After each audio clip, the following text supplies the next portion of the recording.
اب اس کے ساتھ ہی ناظرین آپ کو بتائیں کہ سٹی ٹریفک پولیس راولپنڈی کے سینئر ٹریفک وارڈن نے ایمانداری کی مثال قائم کر دی۔ دوران patrolling duty senior traffic warden Usman کو ڈبل روڈ سے پرس ملا کہ جس میں نقدی، شناختی کارڈز، ATM کارڈز کے علاوہ کچھ قیمتی کاغذات بھی تھے۔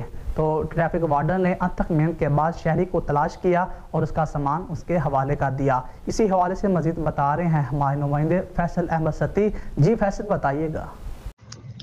جی سٹی ٹریفک پولیس راولپنڈی کے سینئر ٹریفک وارڈنز نے ایمانداری کی مثال قائم کر دی ہے۔ دوران patrolling duty senior traffic warden Usman کو ڈبل روڈ سے پرس ملا جس میں نقدی، شناختی کارڈ، ATM کارڈ کے علاوہ کچھ قیمتی کاغذات بھی تھے۔ سینئر ٹریفک وارڈن عثمان نے کافی تگ و دو کے بعد شہری کو تلاش کر کے پرس اس کے حوالے کر دیا۔ ٹریفک پولیس کی ایمانداری پر چیف ٹریفک آفیسر نوید ارشاد کی طرف سے سینئر ٹریفک وارڈن عثمان کو شاباش اور تعریفی سرٹیفکیٹ کا اعلان کیا گیا، جبکہ پرس مل جانے پر شہری نے ٹریفک پولیس اور افسران کا شکریہ ادا کیا۔